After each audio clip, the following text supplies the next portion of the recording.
So good morning po again to our partners, mga diamond po dyan, sa mga service center directors, especially to my father, to my sister, and ano po, sa fiancé ko po. So, we'll start po with defining, or kung marami po sa atin for sure may sakit na diabetes, hindi lang po natin alam. So, with pakita lang po natin yung ating presentation.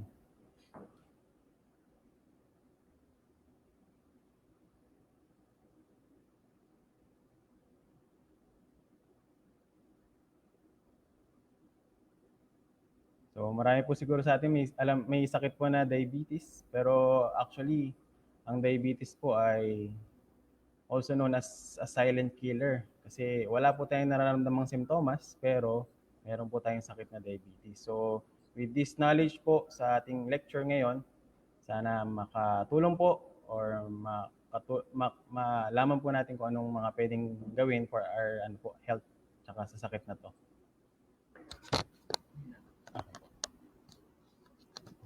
So, okay. Start the slide po. Next slide, please.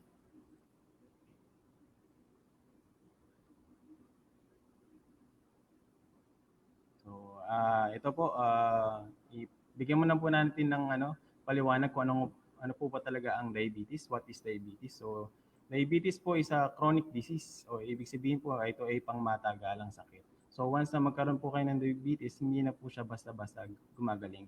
Kundi, kailangan na lang po nating i-prevent yung mga komplikasyon po nito. So, arises when the pancreas po, yung ating lapay, na hindi na nagpo-produce ng insulin. So, importante po itong insulin, explain po natin mamaya. So, ito pong hindi po na mapag-produce ng insulin, ito po ay usually tinatawag nating type 1 diabetes. Or when the body cannot effectively use the insulin it produces. So, ito naman po, naging resistant na po yung katawan natin sa insulin na tinatawag. So, it is one of the leading causes of death in the world kasi po nga, it is a silent killer. Unti-unti niya pong pinapatay yung ating mga organ sa katawan. So, kailangan po natin ito maagapan o magamot. So, again, insulin po is a hormone. Ito po ay isang chemical sa katawan na nagre-regulate o tumutulong pababain yung blood sugar sa katawan. So, paano niyo po ito ginagawa? So, ang insulin po ay parang susi sa pintuan. Siya po yung tagabukas sa pintuan po natin para makapasok po yung glucose na tinatawag natin. Ang glucose po ay nanggaling sa ating mga pagkain at ito ay form ng sugar o asukal sa dugo. So pag po tayo ay kumain ng pagkain, carbohydrates, mga ganun, ito po ay na-convert nagiging glucose po sa dugo. So hyperglycemia naman po, ito po ay isang termino lang po ito na ang ibig sabihin, hyper, mataas, glycem or glucose, other term for glucose po, glycem is sugar. Mia, pag sinabi mia, nasa dugo po. So, ang other term po, ang iba pong tawag po dito ay high blood sugar. So, a collective effect of uncontrolled diabetes, and over time po, nagkakaroon ng severe injury sa ating mga organ sa katawan. Lalo-lalo na po sa mga ugat at sa mga blood vessel, yung mga kung saan dumadali yung mga dugo po natin. Kasi po, pag po tayo ay mataas ang sugar sa dugo, parang pag naghalo po kayo ng tubig at asukal na sobrang daming asukal, di ba po, ay ito'y lumalapot. Ganon din po sa dugo. So once na lumapot po yung dugo natin, yung mga maliliit na ugat na matatagpuan sa mata, sa utak, sa kidneys, sa mga dulo ng daliri, nagiging barado po sila. So ganon po yung ating kailangan makontrol po yung sugar sa katawan. Okay, technical. Okay po yung sound natin. Sige po, next slide please. So ito po ang sinasabi natin, meron po tayong dalawang types ng diabetes at meron pong isang type sa pagbubuntis din po. So in type 1, again, when pancreas doesn't produce insulin. So kadalasan po ang type 1 ay napapansin po natin sa mga bata po, mga murang edad po. Doon po sila nagkakaroon ng diabetes. Usually po ang mga batang ito po yung payat. Okay. So again po, yung type 1 diabetes po, ito po ay usually nakikita sa juvenile o sa sa mga kabataan po natin, minsan po sila po ay makita niyo pong payat, matamlay, dahil nga po yung sugar o yung glucose sa dugo hindi po nakakapasok sa mga muscles po nila. Dahil ang ganitong klaseng sakit ay wala po talaga silang insulin. Kumbaga yung lapay po nila, simula pa nung sila po ay nabuhay sa mundo ay wala na pong pinoproduce na insulin sa katawan. Kaya po ang maganda na lang pong gawin para sa mga ganitong klase ng sakit is ma-prevent po o magbigay ng insulin sa taong may type 1 diabetes, or isa rin po ay palakasin po yung katawan gamit po yung mga supplement na ma-mention po natin o masasabi mamaya. So yung mga kadalasang simptomas po ng type 1 diabetes is excessive excretion of urine. So madalas pong palaihi ang ating taong mayroong type 1 diabetes. Ganito din po sa type 2. Pero sa type 1, yun nga po, madalas po sila naihi. Mapapansin niyo po to, paano natin malalaman? Sa gabi po. Usually po tayong mga wala pong sakit na diabetes, minsan isang beses lang umihi sa gabi. Sila po, minsan madalas, mga 3 to 4 times sa gabi po. So, thirst po, excessive thirst. Usually pag uminom po kayo, okay na. Pero pag mainit, pala uhaw. Pero po kung madalas po kayo uhawin, baka isa pong simptomas po ng diabetes. Continual hunger po. Minsan, ako na-experience ko po yung talaga nag-hypoglycemia po kayo eh. Hypo naman po is kumpara sa hyper, konti yung sugar sa dugo. So nagugutom po tayo minsan, pinagpapawisan ka ng malamig. Ganun po yung klase pag diabetic po kayo. Iba po yung gutom nyo, para kayong nangihina ba na merong parang mga butil-butil na pawis na malamig sa likod. Ganun po yung feeling pag kayo ay nagka-hypoglycemia. Yun po yun dahil tuyot na po yung mga muscles nyo, wala pong sugar na pumapasok sa mga muscles dahil nga po wala pong insulin, or yung kamukha sa type 2, hindi po tinatanggap ng muscles natin yung insulin. Weight loss po yan, kadalasan makita po, payat po yung mga pasyente pong ganito. Vision changes and fatigue. Sa vision changes po, dahil nasabi ko po kanina, malapot po yung dugo po natin dahil marami pong sugar sa dugo. Ang mga ugat po sa mata, maliliit po yan. So, once na dumaloy po dyan yung dugong malapot, pwede pong magbara, mamamatay po ngayon yung mga ugat dyan na nagsisilbi para makakita po tayo. So, pag po nabara na yan, wala ng oxygen, wala ng nutrients na pumapasok. So, kailangan po talaga natin mapababa yung sugar po natin sa dugo. Kasi yung fatigue, yun nga po, dahil yung muscles nyo po, wala pong nutrisyon, humihina po tayo. Gawa na rin po, iba pong organs po natin, hindi lang po sa mata, kundi iba pong parte ng katawan ay humihina dahil wala nga pong nutrients na umaabot kasi nga po, malapot masyado yung dugo. Hindi nakakapasok. So, para pangontra, meron po tayong mga supplements na pwedeng i-take. Masabihin po natin mamaya. So, next slide po. Sa type 2 naman po, usually ito po ay formally called non-insulin dependent or adult onset. So, usually po may edad na po ito nakikita. Ang nangyayari po, madalas, pag po tayo po ay merong konting timbang, medyo mataba, meron po mga chemical na sumisira po dun sa kung saan po natin sinusuksok yung susian, yung insulin. Kumbaga, pag po yun nasira, hindi na po gumagana yung insulin natin. So, ibig sabihin, yung insulin po natin, ineffective. Kumbaga, wala na siyang kwenta. Kasi nga po, nasira po yung parang doorknob. Ang mangyayari po dito, kamukha po ng type 1, parang hindi rin po nabibigyan ng nutrients yung ating mga muscles, ating mga organs.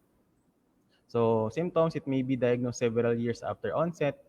Yun nga po, kaya po sinasabi ito ay silent killer kasi hindi nyo po napapansin agad. Wala pong simptomas. Yung mga kadalasang simptomas po nito, yung excessive na pagkauhaw, parang normal lang siya. Yung pag-ihi sa gabi. Pero kung mapapansin niyo po, yung pag-ihi niyo po medyo dumadalas-dalas na po, may chance po, baka simptomas po ito ng diabetes. As mga complication po, hindi niyo na po mapapansin dahil pinapatay nga niya po yung mga ugat yung mga maliliit na ugat po sa dulo ng daliri, sa kidney, sa mata, sa utak, sa puso. Minsan po, yung ugat po natin kuwari sa paa, Pag hindi namatay na po yan dahil hindi po dumadalo yung dugo doon dahil sa sobrang lagkit, nagkakasugat po tayo, hindi po natin napapansin na may sugat po tayo. Doon po tayo nagkakaroon ng mga sugat na hindi gumagaling. Kaya minsan hindi niyo po makikita, pagkita niyo po sa talampakan niyo po, may sugat po.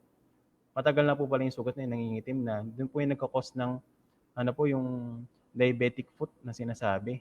Kasi po yung sugat po doon hindi gumagaling. Una sa lahat, hindi niyo po nararamdaman dahil namatay na nga po yung ugat na nagsisilbing nagbibigay ng pakiramdam. Tapos, dahil hindi rin po dumadalo yung dugo, ang dugo po kasi ay merong mga white blood cells na tinatawag. Hindi rin po sila nakakapunta doon sa area ng sugat. So, hindi po nila napapagaling yung sugat na yun. So, hindi niya po nakikita. Ganon din po, kung sa labas, meron pong ganong mga nangyayari, paano na po sa loob, sa kidney, sa mata, sa utak, sa puso po. Kailangan po talaga natin kontrolin to. Next slide po.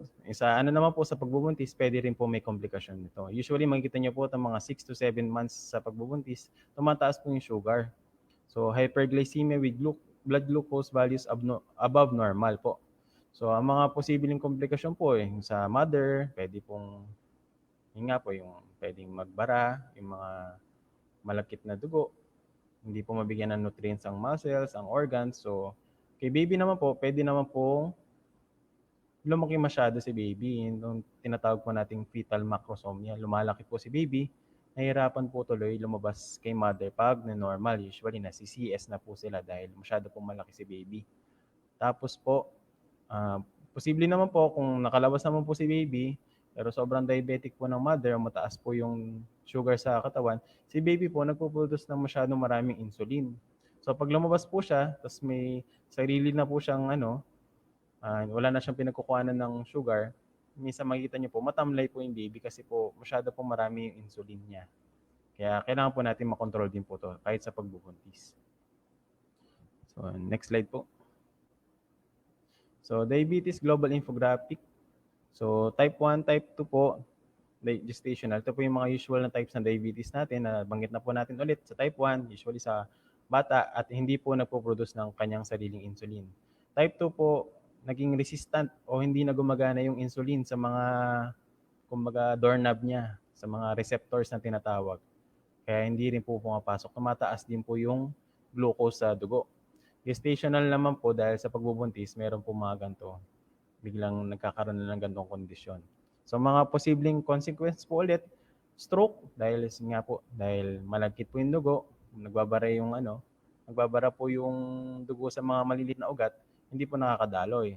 Sa blindness na po, usually makita niyo po malabo na yung paningin, nga po ulit, sinasabi ko po maliit po yung yung mga ugat doon, hindi po nakakadaloy ng maayos yung ating dugo dahil sa sobrang lagkit.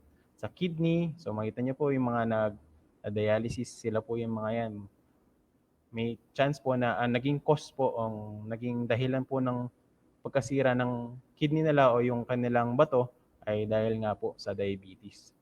As amputation na sinasabi dito dahil nga po yun din, hindi maramdaman na may sugat pala, nabubulok na yung paa.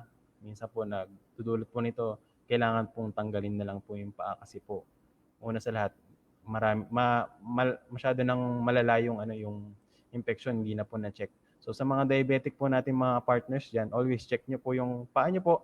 Kung may mga sugat po na hindi gumagaling, pag po medyo malabo yung mata, baka po makamataas din yung sugar natin. Sa puso naman po, dahil may mga maliliit din pong ugat yung puso, sila po yung nagsusupply ng oxygen naman po para sa puso. Baka po magbara din. Kaya kailangan tulungan po natin yung sarili natin na mapababa yung sugar o yung glucose na tinatawag sa ating dugo. Next slide po. So, yun po. So, importante po, prevention is better than cure. Kung mapiprevent po natin ngayon ang ating, kung malaki pong chance na magkaroon po tayo ng diabetes, ma-prevent na po natin ngayon. Kasi po, kung hindi nyo po pinrevent ngayon, mas malaki po yung gastusin niya pag na-hospital. Kasi po, ma-operahan, o kaya nagka-komplikasyon sa puso, ma-dialysis, ma-stroke, lahat po yun. Mas malaki po yung gastos natin yan. So kung ngayon pa lang po, nagko-control na po kayo sa kinakain nyo, nagsusupplements na rin po kayo, at least po yung gastos hindi naman po gano'ng kalaki. Kumbaga at least nape-prevent po natin yung magiging outcome po ng diabetes. Tapos ito po, attain and keep a healthy body weight. Nga po ang sinabi ko sa type 2 diabetes, pag po kayo po ay may konting timbang, medyo mabigat, mataba, meron po mga chemical sa katawan na sumisira nga po dun sa tinatawag nating doorknob o yung ating receptors kung saan dumidikit yung insulin o yung susi. So kung ma-prevent po na pagpababa tayo ng timbang, pwede po makatulong na hindi po tayo magkaroon ng diabetes. So physically active, doing at least 30 minutes of regular moderate intensity activity on most days. So maganda po ito magawa at least mga 150 minutes per week. So mga 5 times a week po kayo mag 30 minutes na regular active. Kasi po kung kayo po ay diabetic na, yung insulin nga po hindi na nga po siya gumagana doon sa doorknob na sinasabi natin. Pag po kayo ay nag-exercise, yung muscles niyo na po yung talagang kusang kukuha ng glucose sa dugo. So, kung mayroon kayong daily activity, at least po mapapababa po ng regular exercise yung glucose sa dugo natin. So, yun po yung makakatulong. So, always be active po. Mahirap din po kasi na palaging nakahiga at sedentary lifestyle. Mas lalo pong tumataas yung sugar sa katawan. Avoid sugar and saturated fats and eat healthy diet. So yung mga saturated fats, lalo na ngayon, yung mga diet po kasi natin ngayon, ibang-iba na po nung unang panahon. Marami na po mga fats ngayon na hindi na po madaling i-break down ng katawan. Hindi na po siya kayang sirain ng katawan na hindi na po natin sila nalalabas. So ito po yung naiipon, kasabay po ng sugar, unti-unti po parehas po nagkukos ng paglapot ng dugo. Ito po, importante po, avoid tobacco use o paninigarilyo. Ang sigarilyo po kasi ay direktang tumitira sa ugat po natin na kung saan dumadala yung dugo. Sinisira niya po yung lining. Kumbaga, kung ano po siya, yung tar po na tinatawag, magkukos din po ito ng mga pagbabara. So, magkatumbal po yan, yung diabetes, masyadong maraming fats, tapos naninigarilyo pa po kayo, para magiging magkakampi po yung tatlong yan. So, iwasan din po natin yung paninigarilyo. Para makatulong na rin po tayo kasi ang paninigarilyo ay hindi lang po kayo yung nagkukos ng kuwari kayo po yung naninigarilyo, pati po yung mga kapwa nyo na kasama nyo, sila rin po nakakalanghap pa din. Mas masama pa nga po yung nalalanghap nila kasi yung unang buga po niya ng sigarilyo, yung nilanghap niyo po, yun po yung medyo okay pa po. Yung nilabas niyo, mas masama po yun.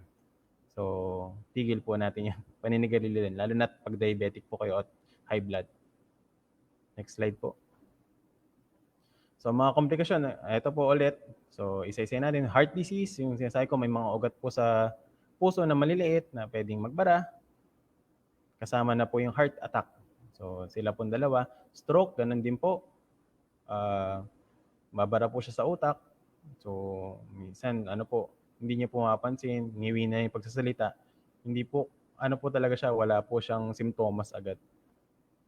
Neuropathy, tinatawag natin, ito yung mga nerves, yung mga ugat po na nagpapagalaw ng katawan, dahil po yung ugat na nagdadaloy ng dugo ay barado, yung mga ugat po na yung mga nerves po natin, namamatay po sila, kaya nagkakaroon po ng neuropathy.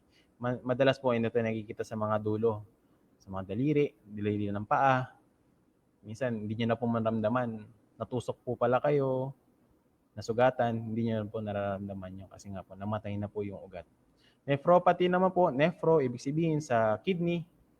Ito rin po, dahil malilit nga po yung ugat dito, lalo na dito, maliit po yung ugat, doon po yung nagkukos na nasisira po yung bato o yung kidney, po, napupunta po tayo, nagda-dialysis po tayo ngayon.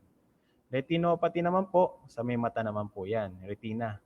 So, pag po yung mga ugat din dyan, sinasabi po natin, nagbara, pwede pong magdulot ng pagkabulag, tapos hindi na po makakita talaga.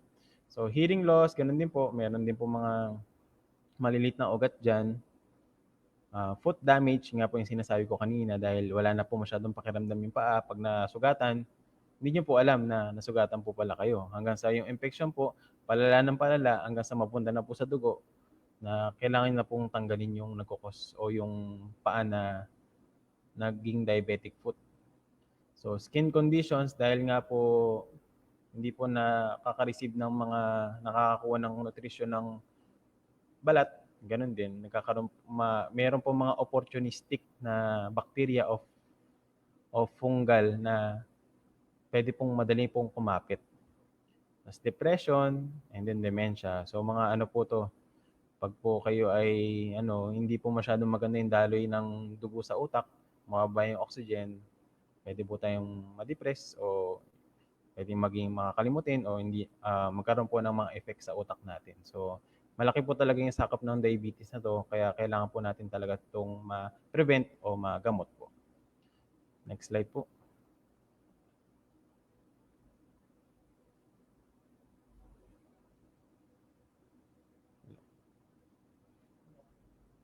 Yan.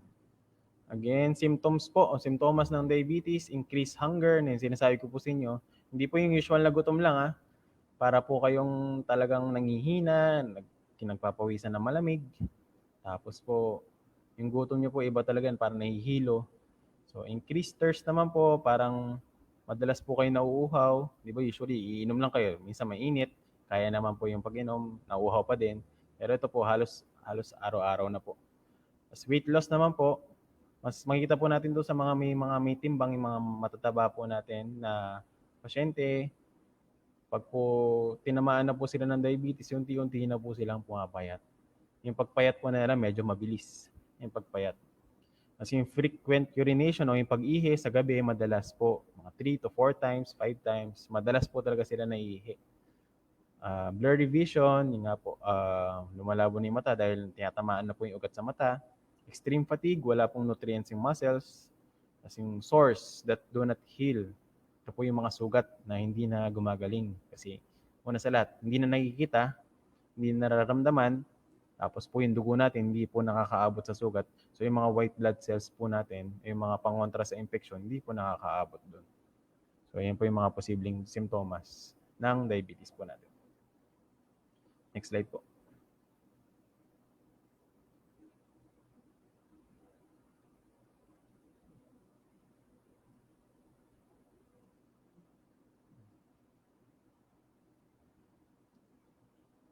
Okay, diabetes global infographic. Ayun. Symptoms of diabetes po.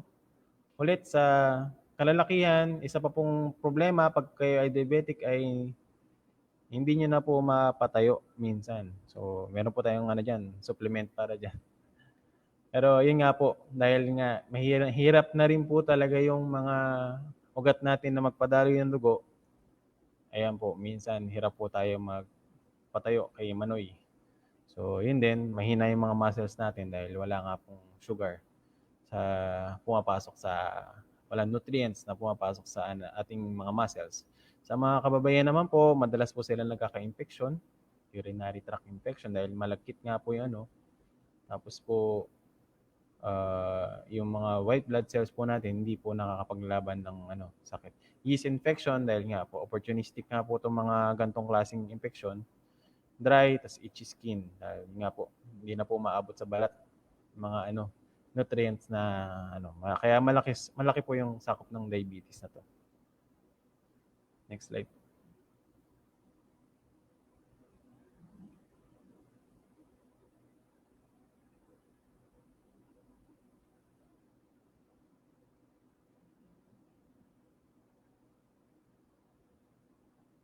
Medyo mabagal lang po yung natin.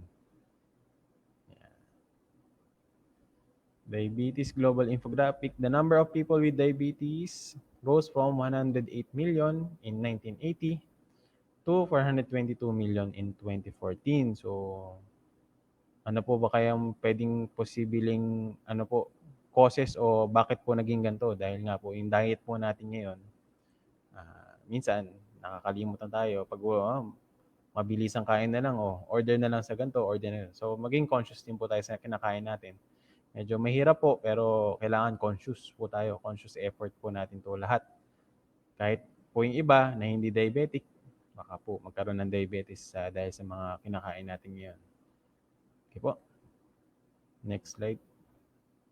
So meron po tayong video dito na ganun din po. I-explain niya lang po ulit yung diabetes. Diabetes refers to a group of conditions characterized by a high level of blood glucose, commonly referred to as blood sugar.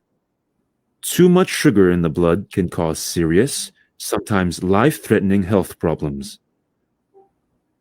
There are two types of chronic diabetic conditions: type 1 diabetes and type 2 diabetes. Pregnant women may acquire a transient form of the disease called gestational diabetes, which usually resolves after the birth of the baby. Prediabetes is when the blood sugar level is at the borderline, higher than normal, but lower than in diabetics. Prediabetes may or may not progress to diabetes. During food digestion, carbohydrates, or carbs, break down into glucose, which is carried by the bloodstream to various organs of the body. Insulin is a hormone produced by beta cells of the pancreas and is necessary for glucose intake by target cells. In healthy people, beta cells of the pancreas produce insulin. Insulin binds to its receptors on target cells and induce glucose intake.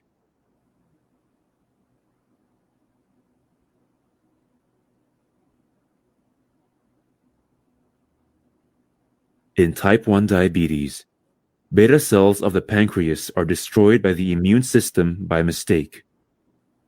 The reason why this happens is unclear, but genetic factors are believed to play a major role. Insulin production is reduced. Less insulin binds to its receptor on target cells. Less glucose is taken into the cells. More glucose stays in the blood. Type 1 is characterized by early onset. Symptoms commonly start suddenly and before the age of 20. Type 1 diabetes is normally managed with insulin injection. Type 1 diabetics are therefore insulin dependent. In type 2 diabetes, the pancreas produces enough insulin, but something goes wrong either with receptor binding or insulin signaling inside the target cells. The cells are not responsive to insulin and therefore cannot import glucose. Glucose stays in the blood. In other words, type 2 diabetics are insulin resistant. Here again, genetic factors predispose susceptibility to the disease, but it is believed that lifestyle plays a very important role in type 2. Typically, obesity, inactive lifestyle, and unhealthy diet are associated with higher risk of type 2 diabetes. Type 2 is characterized by adult onset. Symptoms usually appear gradually and start after the age of 30. Type 2 diabetes accounts for about 80 to 90% of all diabetics. Management focuses on weight loss and includes a low-carb diet.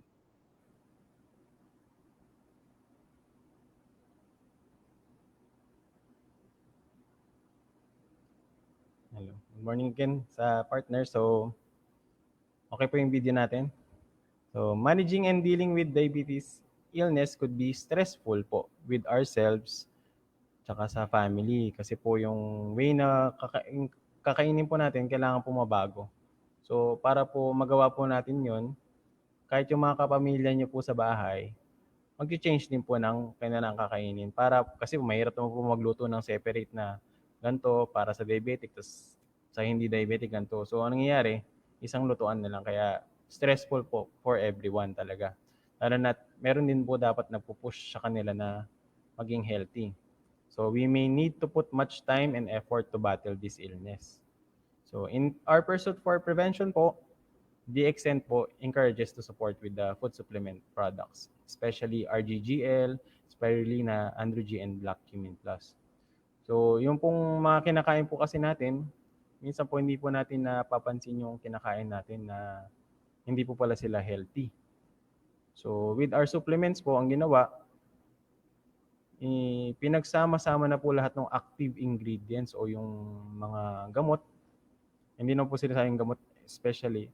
Food supplement po, pinagsama-sama na po yung magaganda sa bawat mga produkto, tapos sinasama sa isang kapsula na lang po para madali nating maano.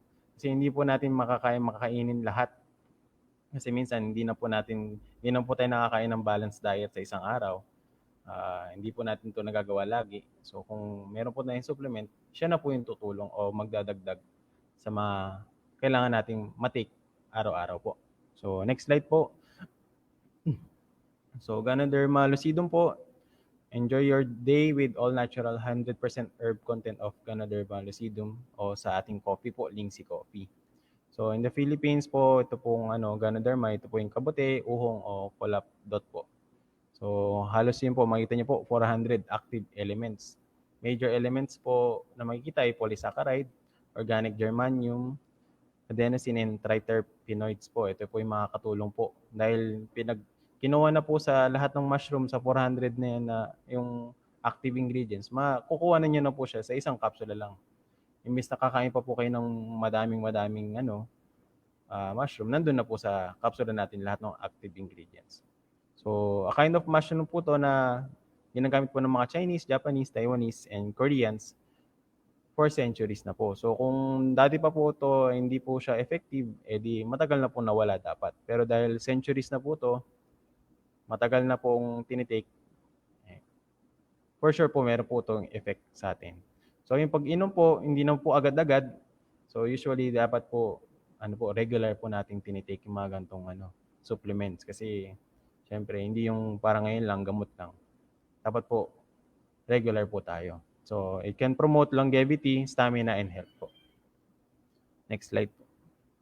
So, ito yung tinatawag nating King of Herbs, known as the King of Herbs for its precious medicinal uses for more than, yun nga po, 2,000 years na po sa China.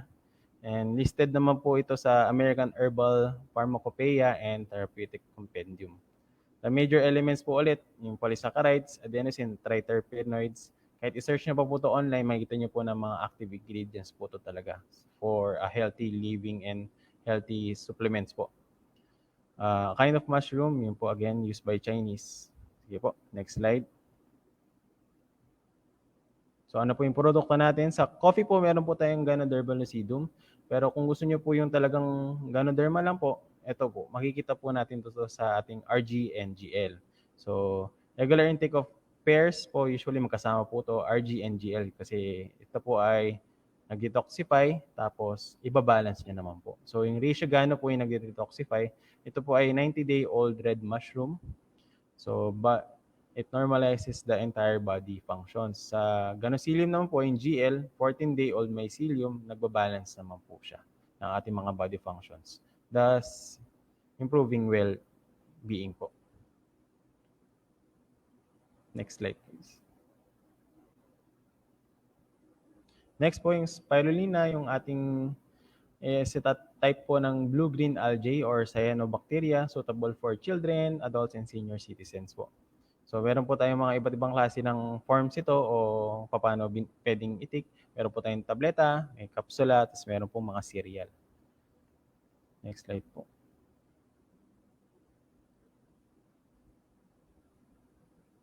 So, spirulina po is regarded po as a superfood kasi jam-pack po ito ng mga nutrients containing po alkaline food po.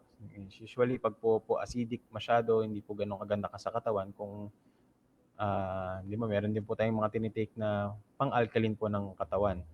So, ano naman po to, recognized ng FAO, Food and Agricultural Organization, as the ideal health food of the 21st century po. So, meron po ang mga laman po nito, protein. So, important po ito sa pag-build ng mga muscles natin. Beta-carotene sa ating mga mata. Chlorophyll po, ito po ay natatagpuan po ito sa mga plants. Ito po ay jam-pack ng energy. Kumbaga, yan po yung gamit ng mga plants kung paano sila kumukuha ng energy po. Galing sa araw, saan po produce po sila. Mas may vitamins and minerals and carbohydrates po.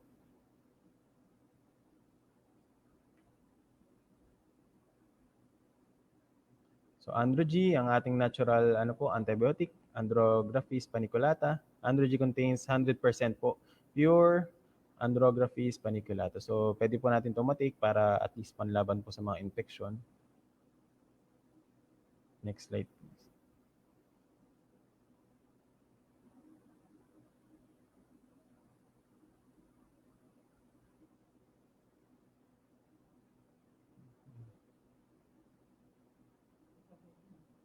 No.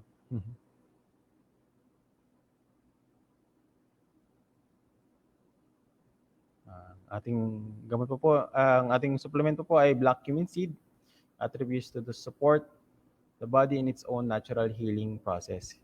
Also been used for a variety of conditions related to respiratory health, kidney and liver function, circulatory and immune system support, and to improve general health. So, paano po ito makakatulong sa atin? Dahil yung diabetes nga po, tinatry niya pong sirain yung iba't ibang organ. Pero kung susuportahan niyo po ng ating supplement na black cumin seed, pwede po nilang malabanan to o mapalakas yung mga organs natin para hindi po sila madaling manghina. So, next slide po para makita po natin yung supplement po. So, black cumin is also known as Habatul Baraka, meaning the seed of blessing. Originates and is widely used by people in the Middle East and ancient Egypt and India, especially formulated for the selected quality of black cumin po. So, added with clove and black pepper to enhance its benefits, then yung pong ating supplement ay wala pong artificial ingredients, no chemicals and preservatives or colorant.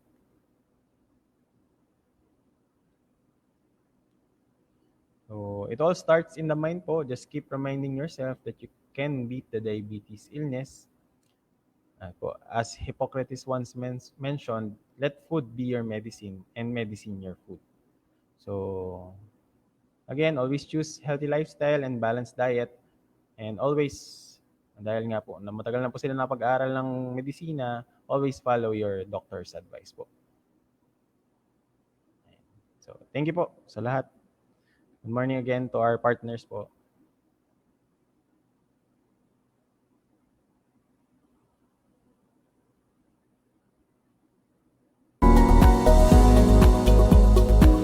Who can consume and use DXN products? Since DXN products are natural health products, they are suitable for all categories of people, starting from infancy to old age and the sick.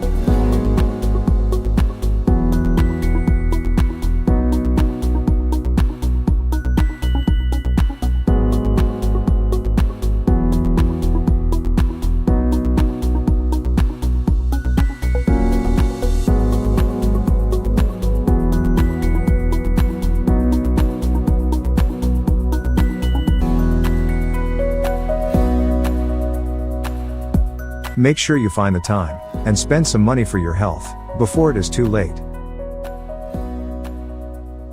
DXN products help your body to maintain optimal health. Give them a try, and you will feel the benefits of DXN products in a more natural way. Thank you for spending your time with us.